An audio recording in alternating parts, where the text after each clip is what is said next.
할렐루야. 더욱더 강건케 하신 하나님의 은혜가 있기를 예수님의 이름으로 축원합니다. 자, 오늘 같이 나눌 하나님의 말씀의 제목 한번 읽어봅니다. 시작. 무엇을 결단할 것인가?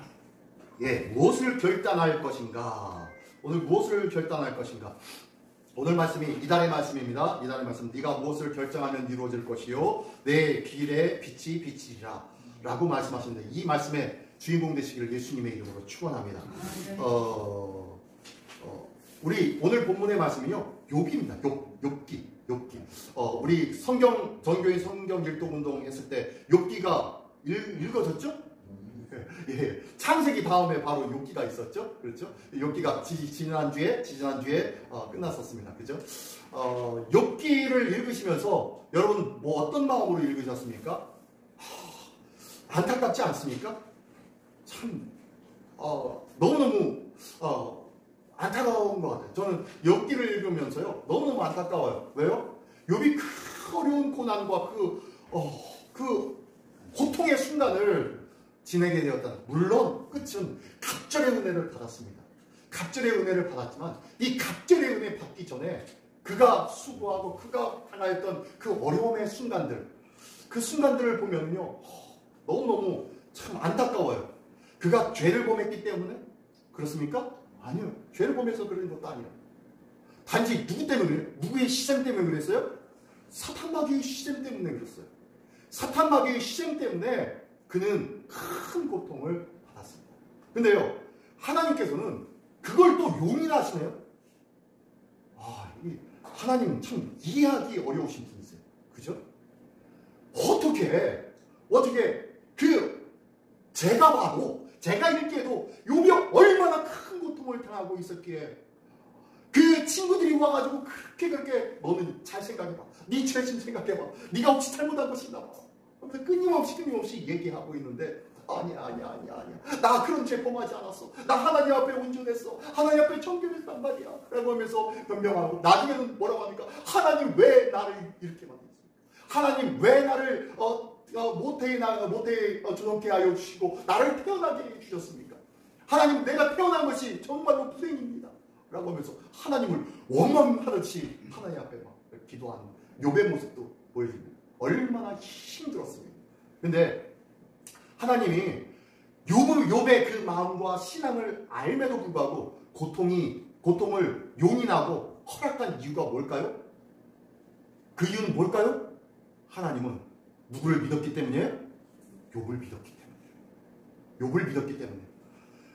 사단이 와가지고 그렇게 끊임없이 시샘하고 저가 하나님 주시는 은혜 때문에 복을 받았기 때문에 그렇습니다 라고 하면서 끊임없이 그들을 막 도발하고 고소하려고 하고, 그러니까 해봐, 마음대로 해봐, 생명만 건들지 말고 네가 마음대로 해봐 라고 허락해 주십니다. 그렇게 허락해 주셨다는 것은요 하나님께서 이 욥을 뭐한다? 신뢰하는 거예요.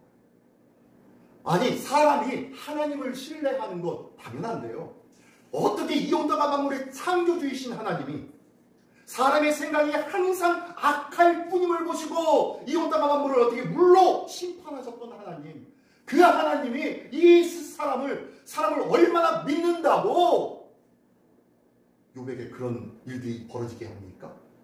어지간해서는 모두가 중간에 하나님을 욕하고 죽었을지 몰라요. 근데 하나님은 욥을 어떻게 해요? 신뢰했어요. 기가 막힌 신앙 아닙니까? 이거는요 솔직히 아브라함보다 더 대단한 신앙입니다. 그죠?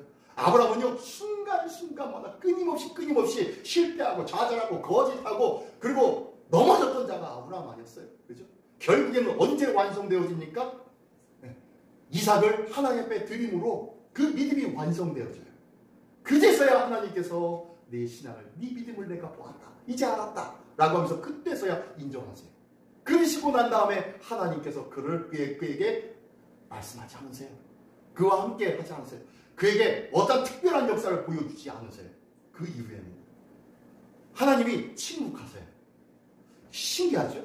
하나님 앞에 더 신앙이 깊어지면 깊어질수록 하나님과 더 가까이 하나님의 음성도 듣고 하나님의 역사를 경험하고 하나님을 체험하고 그래야 되는데요, 우리의 신앙이 깊어지면 깊어질수록 하나님은 자꾸 뒤로 물러서세요. 왜요? 뭐 때문에 그렇다고요? 우리를 뭐하기 때문에? 하나님의 이러한 믿음이 있는 복된 신앙의 사람들이 되시기를 예수님의 이름으로 축원합니다. 그런데 오늘 말씀에 네가 무엇을 결정하면 이루어질 것이요 네 길에 빛이 비치리라 라고 말씀하십니다. 욥이 그러한 어려움을 당했을 때 찾아온 사람들이 있었습니다. 누구였나요? 네, 욥의 세 친구였죠. 이 욥의 세 친구들이 와가지고 위로를 해줍니다. 위로를 해주는데 그 위로로 말미암아 위로를 받습니까? 못 받습니까? 네, 위로를 받지 못합니다. 자, 친구들이 위로해 주지 못한 이유가 뭘까요?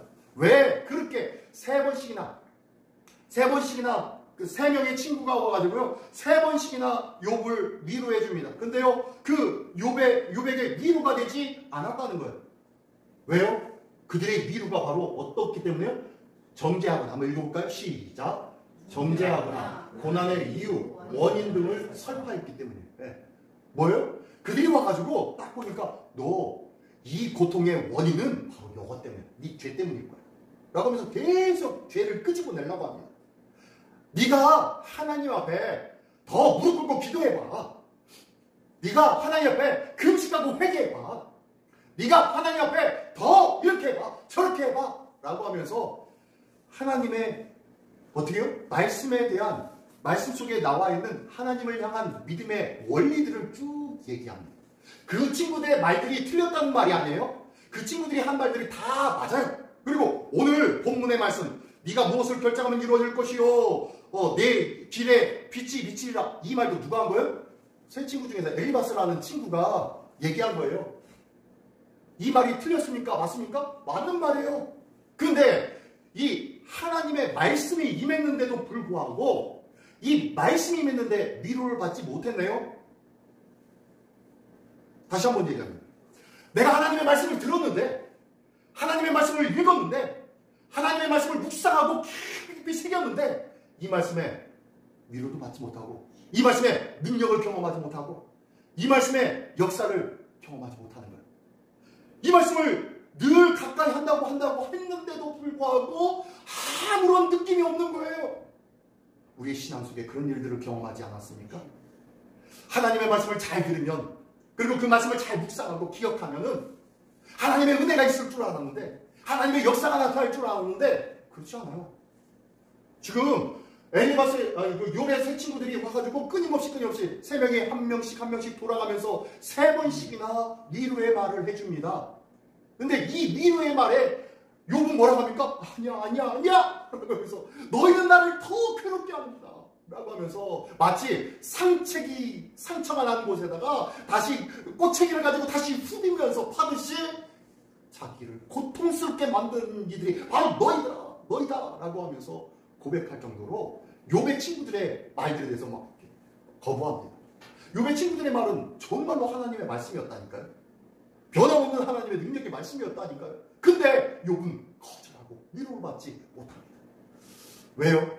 왜 그랬다고요? 그 아래 두 번째 줄 공감 시작. 네. 욥의 상태에 대해서 공감하지 못하고 있었기 때문이에요. 로마서 12장 5절의 말씀에 보면요. 즐거워하는 자들로 함께 즐거워하고 우는 자들로 함께 울라 라고 말씀하고 있는데 이 친구들은요. 같이 와가지고 며칠 동안 같이 있음에도 불구하고 욥을 위로해 주지 못했어요. 하나님의 말씀으로 끊임없이 권면하고 위로해 주신답시고 얘기는 했지만 그 안에는 뭐가 없어요? 공감의 마음이 없어요. 같이 아파해 주는 마음이 없어요. 사랑과 긍휼이 없는 고백이었어요. 그러니까 욥이 거절하는 거예요. 차라리 입을 닫아, 차라리 조용해져 라고 하면서 거부할 정도. 지금 욥의 세 친구들을 위로한답시고 문제의 원인을 연구하면서 설명해주고 있었던 것이에요. 당연한 원리와 도리를 설명한다고 위로가 될 수 있습니까? 아니요. 그렇지 않습니다. 엘리바스의 위로에는 뭐가 없어요? 사랑이 없어요. 공감이 없어요. 하나님의 공의와 정의는 나타났어요. 하나님의 율법의 말씀은 드러났어요. 근데요, 그 가운데 뭐가 없다고요? 사랑이 없다니까요. 사랑이 없어요. 엘리바스는 그에게 말하기를 네가 뿌린 대로 네가 거두는 거야. 잘 생각해봐. 네가 죄를 범하지 않았는지 잘 봐봐 라고 하면서 하나님의 공의만을 이야기합니다. 기억하십시오. 하나님의 이 율법의 말씀에는 하나님의 사랑이 빠졌다면요, 이 말씀을 절대로 나에게 능력되지 아니한다는 것을 기억하십시오. 이 말씀을 통해서 우리는 경험하고 찾아봐야 할 것이 있어요. 그건 무엇이냐? 바로 하나님의 사랑인 것입니다. 하나님의 사랑을 이 마음 말씀 속에서 찾을 때야 비로소 이 말씀이 나에게 능력이 되고 은혜가 되고 변화가 되고 하나님의 역사가 된다는 것을 믿으시기 바랍니다. 그래요.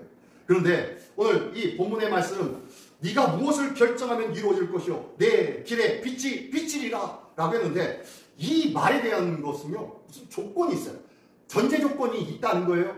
다시 한번 얘기하면 네가 무엇을 결정하면 이루어질 것이요 내 길에 빛이 비치리라. 야, 이거 얼마나 기가 막힙니까? 내가 마음에 결정만 하면 이루어진대요. 근데요, 이게 아무나 되는 것이 아닙니다. 왜 그러냐면요, 이 본문의 말씀, 오늘 성경 가지고 계신 분 한번 찾아보시기 바랍니다. 그 위에 앞에 보면 21절의 말씀을 보면 이렇게 말씀하고 있습니다. 21절과 22절의 말씀 한번 성경도 한번 찾아보시고요, 쭉 보시면 됩니다. 21절과 22절의 말씀 한번 읽어볼게요. 시작. 너는 하나님과 화목하고 평안하라. 그리하면 복이 내게 임하리라. 청하건대 너는 하나님의 입에서 교훈을 받고 하나님의 말씀을 내 마음에 두라. 예, 지금 전제 조건이 있었습니다. 뭐요? 네 마음을 무엇을 결정하든지 이루어질 거야. 그리고 내 길에 빛이 비춰질 거야 라고 했는데, 이거의 전제 조건이 뭐였어요? 하나님과 화목하고 평안하라는 거예요. 그러면 너에게 복이 임한대요. 그리고 청하건대 너는 하나님의 입에서 교훈을 받고 하나님의 말씀을 내 마음에 두라 라고 말씀하고 있습니다. 첫 번째 21절에서는요, 너는 하나님과 화목하고 평안하라 라고 한 이것은요, 복의 전제 조건인데요, 바로 뭘 하라는 거예요? 하나님과 어떻게 하라고요? 관계를 회복하라는 거예요. 하나님과의 막혔던 관계, 하나님과 뜸했던 관계, 하나님 앞에 기도를 쉬고 있었던 관계, 이것들을 어떻게 해요? 깨뜨리고 가지고 다시 연합하라는 거예요. 하나님과의 관계를 회복하라는 거예요. 그리고 두 번째 22절에는요, 청하건대 너는 하나님의 입에서 교훈을 받고 하나님의 말씀을 내 마음에 두라. 이건 뭐예요? 하나님과의 관계가 이제 새롭게 이루어졌으니 이 관계를 어떻게 하라는 거예요? 유지하라는 거예요. 유지. 관계를 새롭게 하고 그 관계를 유지해 나가라. 무엇으로? 말씀으로.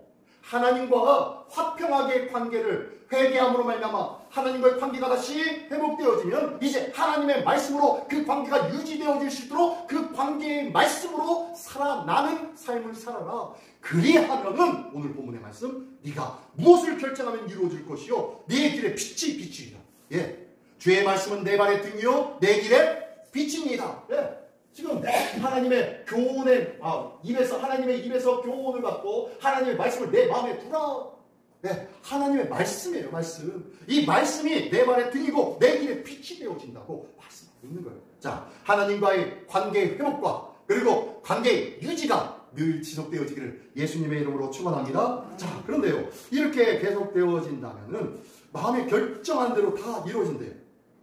엘리바스의 말이 맞습니까? 틀립니까? 맞는 말이에요. 그죠? 이 말씀 속에는 능력이 나타나지 않고 위로가 되지 않았던 이유가 뭐였다고 했죠? 사랑이 없었기 때문에. 공감의 마음이 없었기 때문이라는 거예요. 자, 그렇다면은 반대로 사랑이 있었다면, 공감하는 마음이 있었다면 이 엘리바스의 말과 그 친구들의 말이 어떻게 해요? 위로가 되었고 힘이 되었고 능력이 되어졌겠네요. 할렐루야? 그렇겠죠? 예. 그렇다면요, 말씀의 주인이신 하나님의 어떻게 해요? 사랑을 느껴야 된다는 거예요. 아까 말씀드린 대로 하나님의 이 말씀 속에서 우리가 읽을 때 하나님의 사랑을 느끼는 자만이 하나님의 능력과 전지전능하신 하나님의 역사를 경험할 수 있다는 것을 믿으시기 바랍니다. 그러한 자가 하나님을 뭐하는 자예요? 사랑하는 자이고, 그러한 자가 하나님의 사랑을 입는 자인 줄 믿습니다. 내가 하나님을 사랑하는 이유가 뭡니까? 하나님이 내가 하나님을 사랑하는 것보다 먼저 나를 사랑하셨기 때문인 줄 믿습니다. 그의 사랑에 따라서 나도 하나님을 사랑하는 거예요. 다시 한번 얘기하면요, 우리에게 맡겨주신 사명이 있습니다. 사명이 있는데 그 중에 가장 첫 번째가 뭐냐면은 하나님을 사랑하는 거예요. 하나님을 사랑하는 이 사명이 첫 번째라는 거예요. 그리고 이 하나님을 사랑하면은 이웃을 사랑하고 함께하는 것은 자연스럽게 되어질 줄 믿습니다. 자, 이렇게 위해서 하나님을 사랑하는 성도가 가져야 할 결단해야 할 세 가지를 한번 보겠습니다. 하나님의 백성이 누려야 할 세 가지의 결단. 첫 번째, 뭘 결단하라? 시작. 예, 뭘 결단하라고요? 예배를 결단하라고 말씀합니다. 느헤미야서 8장 10절의 말씀입니다. 우리 이 말씀, 우리 설날 가정 예배를 드린 가정은 기억할 거예요. 한번 읽어보겠습니다. 시작. 느헤미야가 또 그들에게 이르되 너희는 가서 살찐 것을 먹고 단 것을 마시되 준비하지 못한 자에게는 나누어 주라. 이들은 주의 성일이니 근심하지 말라. 여호와로 인하여 기뻐하는 것이 너희의 힘이라 하고. 아멘. 예. 지난 설날 가정예배 말씀이 이 본문의 말씀이었는데요. 이 말씀에 보니까요. 예. 느헤미야가 성벽 공사를 52일 만에 끝내버립니다. 기가 막힌 완공을 하죠. 그리고 난 다음에 수문학 광장에서 백성들을 모아서 같이 그들과 함께 집회를 엽니다. 어떤 집회요? 말씀 집회예요. 말씀 집회는 다른 것도 아니에요. 하나님의 말씀을 그저 앞에서 읽습니다. 하나님의 말씀을 크게 읽습니다. 그러면요, 중간중간에 레위인들이, 이 사람들이 70년 동안 포로 생활을 하고 있었다가 돌아왔기 때문에 아람어가 어떻게 해요? 실생활이었던 자들이었어요. 그죠? 히브리어 말로 기록되어진 성경 말씀을 선포하면은 들어 아는 사람도 있겠지만 70년 동안 포로 생활하고 나니까 이 히브리 말을 알지 못하는 사람이 있단 말이에요. 그러니까 중간중간에 레위인들이 서서 그 말씀을 듣고 그 말씀을 번역해 줍니다. 많은 이스라엘 백성이 수문학 광장에 가득가득하게 모여있고 앞에서 하나님의 말씀을 봉독합니다. 이 말씀을 중간중간에서 하나님의 말씀을 통역합니다. 그 말씀을 통역하는데 아침부터 저녁까지 그 말씀을 쥐어 쫙 읽습니다. 읽으니까요. 어떤 일이 일어납니까? 백성들이 뭐합니까? 통곡하기 시작해요. 우리의 죄 때문이었습니다. 우리 조상들의 죄 때문에 우리가 포로로 끌려갈 수밖에 없었습니다. 하나님의 말씀 중에 다 예언의 말씀으로 드러나 있었거든요. 너희가 나를 버리고 이방신을 섬기면 너희는 이렇게 되고 너희는 저렇게 될 것이다 라고 다 나와 있었던 이 말씀들이 봉독되어지자 이 말씀에 백성들이 깜짝깜짝 놀라면서 눈물을 흘려 통회합니다. 주님, 우리의 죄 때문이었습니다. 그랬더니 이 울음바다가 된 이 상황 가운데 찬물을 확 띄얹는 사람이 하나 있었죠. 누구였습니까? 총독 느헤미야예요. 총독 느헤미야가 너희들 왜 우냐? 라고 하면서 말씀한 것이 요 말씀이에요. 요 말씀. 다시 한번 읽어볼까요? 다시 한번 시작. 느헤미야가 또 살찐 것을 먹고 단 것을 마시되 준비하지 못한 자에게는 나누어주라. 이 날은 주의 성이시니 근심하지 말라. 여호와로 인하여 기뻐하는 것이 너희의 힘이라. 왜 눈물을 흘리냐? 눈물을 거둬라. 눈물을 닦아라. 너희는 이제 빨리 돌아가서 살찐 것을 잡아먹어라. 그리고 단 것을 마셔라. 준비하지 못한 자에게는 같이 나눠줘서 함께 즐거움의 시간을 가져라. 라고 하면서 이날은 뭐라고요? 이날은 뭐라고요? 우리 주의 성일이니 뭐요? 이게 뭐요? 주의. 주의 성일이니 근심하지 말라. 여호와로 인하여 기뻐하는 것이 뭐라고요? 너희의 힘이니라. 라고 말씀합니다. 자, 바로 딴 것이 아니에요. 너희는 가서 살찐 것 먹고 단 것 먹고 준비한 자와 같이 나누어 섬기고 그리고 함께 기뻐해라. 이날은 주의 성일이니 근심하지 말아라. 여호와로 인하여 기뻐하는 것이 너희의 힘이다 라고 한 얘기는요, 너희는 이제 슬픔을 물러내고 거룩한 주의를 섬겨라. 이 거룩한 주의를 섬기는 자, 거룩한 주의를 예배하는 자가 되라. 이것이 너희의 뭐다? 여호와로 인하여 기뻐하는 것이 너희의 뭐다? 힘이다. 너희가 이 예배가 회복되어지며 너희가 여호와로 기뻐하는 예배, 여호와를 찬양하는 예배, 너희의 기쁨의 예배가 회복되어지는 것, 이것이 너희가 앞으로 살아갈 뭐다? 힘이다. 하나님께서 공급해 주시는 힘이 바로 너희 예배 속에 있다 라고 말씀하고 있는 거예요. 오늘도 우리의 예배가 능력과 은혜의 힘이 되어지는 복된 예배의 순간인 줄 믿으시기 바랍니다. 예, 맞아요. 교회가 교회되게, 예배가 예배되게, 진정한 부흥의 날이 올 수 있도록 주님 나를 사용하여 주십시오 라고 찬양을 했죠. 우리가 이 찬양이 예배를 통하여서 하나님께서 부여받은 은혜와 큰 능력을 힘입은 자만이 고백할 수 있는 찬양인 줄 믿습니다. 하나님께서 주시는, 공급해 주시는 능력을 힘입었기 때문에 그 힘에 의하여서 하나님 앞에 고백하는 거예요. 주님, 나를 사용해 주십시오. 나 써 주십시오 라고 고백하는 거예요. 왜요? 여호와를 기뻐하는 것이 너희의 힘이기 때문에. 하나님을 예배하는 자가 하나님의 능력과 은혜의 삶을 누리게 될 줄 믿습니다. 나는 예배를 사랑하십니까? 나는 예배가 기다려집니까? 많은 사람들이 그래요. 아우, 예배 감동이 없어요, 요즘요. 이상하게 감동이 없어요. 옛날에 은혜 받았을 때는요, 감동이 있고 은혜가 있었는데 이상하게 예배만 드리면 졸릴 거요, 힘들 거요, 뭔 소리인지 알지도 못했고요, 그래요. 라고 하십니까? 그러신가요? 괜찮아요. 예배에는 감동이 있다 없다? 예배는 감동이 있다 없다? 있을 수는 있어요. 그러나 감동이 없어요. 예배는 감동이 없는 거예요, 원래. 왜요? 왜 감동이 없습니까? 예배는 제사이기 때문입니다. 어떤 제사?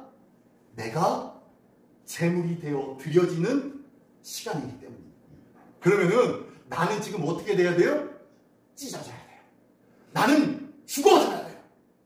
예배는 감동이 아니라 잔혹함으로 눈물을 흘림이 있어야 되는 것이 예배예요. 나의 예배 속에 오늘 정말로 목사님 설교 감동받았어, 은혜받았어, 이것이 중요한 것이 아니에요. 이 예배를 통해서 하나님, 내가 죄인이었습니다 라고 통회하고 자복하는 예배가 진짜 예배다. 감동이 중요한 것이 아니라 하나님 앞에 내 가슴을 찢고 내 자신을 죽이는 일이 필요하다는 거예요. 근데 요즘 많은 사람들은요, 예배를 통해서 더욱더 힘있게 돌아다니죠. 예배를 드렸는데 하나님 앞에 내가 제사 되어지고 죽여져야 되는데 벌쩍벌쩍 더 뛰어다닙니다. 더욱더 힘있게 움직입니다. 예배 드렸는데, 예배 드렸으면 죽어져야 돼요. 우리의 마음이, 우리의 심령이 떳떳하게 살아있는 삶이 아니라 하나님의 말씀만을 전폭적으로 신뢰하며 하나님의 말씀에 의지해서 하나님의 말씀에 떠매져져서 하나님께서 이끄시는 대로 끌려나가는 그러한 인생이 되어져야 된다는 거예요. 저 바깥으로 나갈 때는요, 하나님께서 멱살을 붙잡고 넥타이를 붙잡고 다시 끌고 나가는 그런 마음으로 나가야 돼요. 이게 바로 예배라는 거예요. 예배를 드린 자는요, 저 밖으로 나가는 것이 두렵습니다. 왜요? 이 안에서는 그저 감동만 받았거든요. 이 안에서 그냥 감사 아멘만 했거든요. 내 마음에 다짐만 했거든요. 근데 바깥으로 나가면 뭐 해야 돼요? 살아야 돼요. 그렇게 살아야 돼요. 이게 예배입니다. 그렇다면 감동이 있습니까? 아니요, 두렵죠. 예배는 두려워요. 근데 이 예배가 사랑스럽습니다. 이 예배가 기다려집니다. 이게 바로 예배라는 거예요. 하나님 앞에 예배를 결단하는 것이 바로 이 예배를 경험하고 이 예배를 사모하는 거예요. 오늘도 이 예배의 주인공 되시기를 예수님의 이름으로 축원합니다. 예, 두 번째로는요, 한번 읽어봅니다. 시작. 이웃사랑을 결단하라. 요한일서 4장 20절로 21절까지의 말씀입니다. 한번 읽습니다. 시작. 누구든지 하나님을 사랑하노라 하고 형제를 미워하면 이는 거짓말을 하는 자니 보는 바 그 형제를 사랑하지 아니하는 자는 보지 못하는 바 하나님을 사랑할 수 없느니라. 우리가 이 계명을 주께 받았나니 하나님을 사랑하는 자는 또한 그 형제를 사랑할지어다. 아멘, 아멘. 예. 자, 이웃사랑하라는 거예요. 사랑하는데 결단하는 거예요. 내가 혹시 내 주변에 있는 사람들을 정말로 사랑하고 있습니까?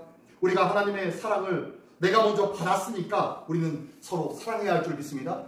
참 희한한 거는요, 사랑은요, 받은 만큼 나타나요. 내가 사랑을 많이 받은 사람은요, 사랑을 많이 주더라니까요. 우리가 사랑을 받는 만큼 나누기를 원합니다. 자, 그러면요, 나는요, 부모님도 없고요, 그런 아주 한편한 나 혼자만의 집안에서 자랐기 때문에 나는 사랑받지 못했어요. 그래서 나는 사랑 나누지 못해요. 그렇습니까? 아니에요. 내가 받은 사랑은 누구의 사랑입니까? 누구로부터 받은 사랑이에요? 하나님으로부터 받는 사랑입니다. 하나님으로부터 받는 사랑은 어떤 사랑입니까? 십자가의 사랑이에요. 목숨을 건 사랑이에요. 목숨을 내어준 사랑입니다. 그 사랑을 받은 사람이 어떻게 내 손앞에 있는 작은 한 푼 두 푼을 계산해 가면서 내가 이 사람을 사랑하는 것이 맞을까? 틀릴까? 나는 손해볼까? 더 이득일까? 이것을 계산하면서 사랑합니까? 그렇지 않아요. 하나님의 풍성한 하나님의 사랑을 받은 자는요, 풍성한 사랑만큼 나눠주고 베푸는 사랑을 사는 자인 줄 믿습니다. 예, 사랑은 받은 만큼 베푸는 거예요. 오늘 내가 사랑을 베푸는 것은요, 십자가에 매달리신 예수 그리스도의 사랑을 받았기 때문에 나는 것인 줄 믿습니다. 오늘 내 주변에 있는 사람들을 사랑하고 있습니까? 2000년 전 십자가의 사랑이 나와는 상관이 없다면 내 주변에 있는 사람과 상관이 없을 거예요.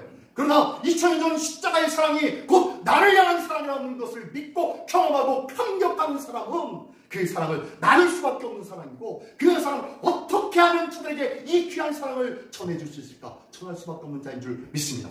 그렇기에 어떻게 해요? 이웃사랑의 결단의 모습이 있어져야 된다는 거예요. 오늘 사랑하지 못한 사람은 누구입니까? 내가 사랑해야 할 사람은 누구입니까? 어떻게 해야 그들의 마음문을 열고 주님의 사랑을 전할 수 있습니까? 이를 위해서 가슴 아파하고, 이를 위해서 기도하며, 이를 위해서 주님의 사랑으로 그들을 바라볼 수 있는 이 사랑의 결단이 있는 사람, 이 사람이 하나님의 사람이라고 말씀하고 있는 거예요. 이 귀한 하나님의 사람 되시기를 예수님의 이름으로 축원합니다. 예, 세 번째로는요, 세 번째 한번 읽어보겠습니다. 시작. 네, 성도임을 결단하라는 거예요. 바로 나는 뭐다? 성도. 거룩한 무리, 거룩할 성 무리도, 거룩한 무리, 거룩한 하나님의 사람, 거룩하게 구별되어진 하나님의 사람이라는 것이 성도예요. 이란 나는 하나님의 거룩하게 구별되어진 사람이라는 것을, 이 믿음의 정체성을 온전히 기억하라는 거예요. 예수님께서 자기를 따르는 자들에게 이렇게 말씀하셨습니다. 읽어봅니다. 마가복음 8장 34절 말씀 시작. 우리와 제자들을 불러 이르시되 누구든지 나를 따라오려거든 자기를 부인하고 자기 십자가를 지고 나를 따를 것이니라. 예. 자, 어떻게 해요? 예수님께서 너 성도 맞아? 나의 제자 맞아? 그러면 나를 따라오는데 조건이 있어. 뭐 하라고요? 첫 번째 뭐 하라고요? 자기를 부인하라는 거예요. 그리고 두 번째는 뭐 하라고요? 자기 십자가를 지고 따라오래요. 자, 첫 번째 자기 부인하고 따라오래요. 자, 다니엘이 바벨론 포로로 끌려가 있었지만 그가 왕 궁궐에서 주는 왕의 진미를 먹으라는 것을 거절합니다. 그죠? 이 왕의 진미를 거절했다는 것은요, 당시 시대적 상황을 본다면은 말도 안 되는 상황이에요. 어떻게 왕이 준 진미를 거절합니까? 근데요, 그는 당당하게 거절합니다. 왜요? 그는 나는 하나님의 백성으로서의 거룩성을 유지하기 위하여, 그들이 주는 것들이 제단 위에서 제사 드렸다가 드려지는 그런 제물이었어요. 그것을 알고 있어요. 근데 그것을 먹는단 말이에요. 그러니까 그것을 거절한 거예요. 나는 하나님 앞에 거룩함으로 지으신 받은 자, 그리고 거룩함을 유지해야 할 자인데 어떻게 그것을 먹을 수 있겠습니까? 대신 다른 음식을, 채소를 먹겠습니다 라고 하면서 먹습니다. 그리고 그는 어떻게 해요? 더 윤택해진 피부와 몸으로 서게 되어졌죠. 하나님 앞에 그렇게 당당할 수밖에 없었던 이유는 뭐예요? 자기 자신의 본분이 어떻게 해야 된다는 것을 알고 있었기 때문이에요. 그것을 알고 있었고, 이것을 뭐와도 바꿀 수 있었다? 목숨과도. 자기 목숨과도 바꿀 수 정도로 믿음과 신념이 있었던 자가 바로 이 다니엘이었다는 거예요.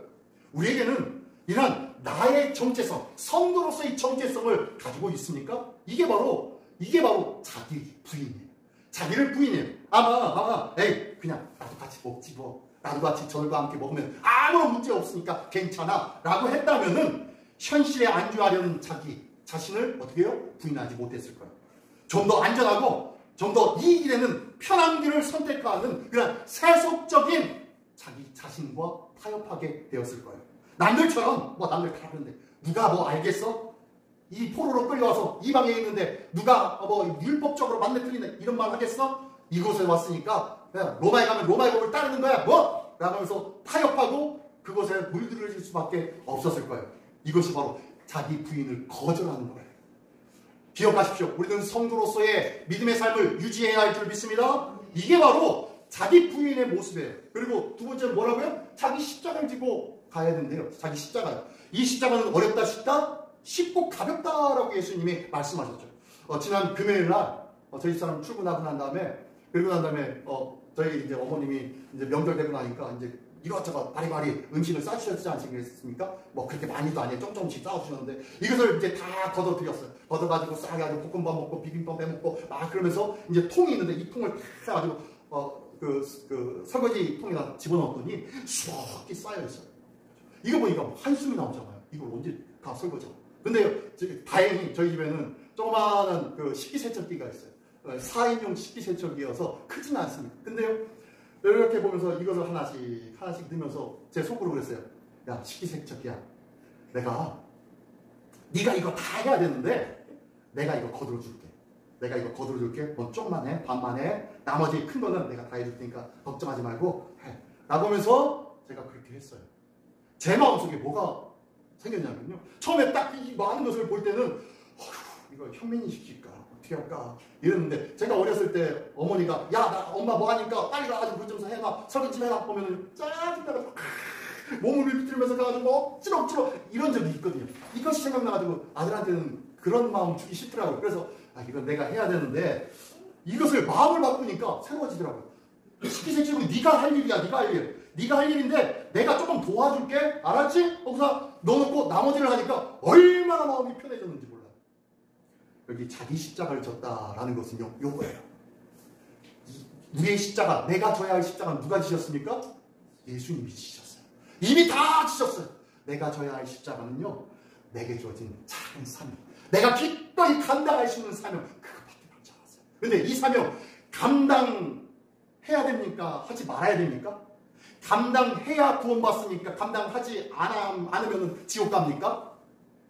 감당해도 감당하지 않아도 구원을 받습니까? 안 받습니까? 구원을 받아요. 할렐루야? 구원 받아요. 내 사명을 감당 안 해도 구원 받습니다. 무엇으로 구원 받아요? 우리는 믿음으로 구원 받는 거예요. 믿음으로 구원 받는 거니까 사명 중요하지 않아요. 하지만 이 사명을 통하여 하나님의 기쁨이 되어지는 거예요. 나의 삶이 하나님의 기쁨이 되기를 원합니다라고 우리는 찬양도 부르며 살잖아요. 근데요, 우리는 이 십자가를 지지 않으려고 부득부득 노력합니다. 눈치를 샥 보며 교회에서 뭐 하자 하면요, 나 혹시 나한테 십자가 떨어지나? 라고 하면서 피하려고 하고 목사님들 피하려고 하지 않습니까? 뭐 우리 교회는 그렇게 사역이 크지 않으니까 괜찮지만 어쨌든 이게 바로 사명이에요. 자기 십자가는 바로 내가 능히 감당해도 감당하지 않아도 되는 거예요. 하지만 이것이 내가 함으로 인해서 누구에게 기쁨이에요? 하나님에게 기쁨이 되는 거예요. 그러니까 내가 감당하는 거예요. 그러니까 이 감당하는 것이 뭐가 되는 거예요? 짐이 아니라 괴로움이 아니라 즐거움이 되는 거예요. 내가 감당하면 감당할수록 누가 기뻐하는 거예요? 하나님이 기뻐하는 거예요. 내가 조금 희생하고 내가 조금 노력하고 내가 조금 땀을 흘리니까 누가 기뻐하세요? 내가 정말로 사랑하는 하나님이 기뻐하시는 거예요. 그러니 내가 이 사명을 감당하지 않을 수밖에 없겠지. 이게 바로 자기 부인과 자기 십자가를 지는 일이라는 것이에요. 오늘 내가 현실에 안주하려고 했던 것을 부인하고 이제 또한 내가 내 욕심을 부리며 내가 영원해야지 라고 했던 것을 접어버리고 이제 주님의 기쁨을 위해서 마음 편하게 행하기를 원합니다. 힘들면 안 하셔도 돼요. 힘들면 와도 돼요. 힘들면 새벽 예배 못 드려도 돼요. 힘들면은 주일 예배 못 나가도 돼요. 그죠? 이미 구원받았잖아요. 그러나 구원받은 백성이기에 하나님의 기쁨이 무엇인지 알기에 나와서 부득불 예배하며 우리의 마음과 청성을 다하여 하나님께 감사하는 줄 믿습니다. 이게 그리스도인이요, 이게 성도요, 이게 사랑하는 자요, 이게 하나님의 백성인 줄 믿습니다. 이 귀한 모습이 우리 모두의 삶이 되어지기를 예수님의 이름으로 축원합니다. 오늘도 이렇게 예배를 결단하며 이웃을 사랑하며 또한 하나님의 성도로서의 맡겨진 사명을 잘 감당하는 하나님의 백성이 되어서 하나님의 영광 돌리며 하나님의 크신 은혜의 삶을 누리는 우리 모두가 되시기를 예수님의 이름으로 축원합니다. 기도하겠습니다. 이제 하나 자 목소리 기도할 때 하나님, 오늘도 예배를 온전히 결단하게 하여 주옵소서. 또한 이웃을 사랑하게 하여 주시옵소서. 또한 성도임을 다시 한번 자각하며 정체성을 확인하는 자로 살게 하여 주시옵소서. 이를 하여 다 같이 한 목소리로 기도하겠습니다. 하나님 어디 감사합니다. 전능하신 주님의 은혜가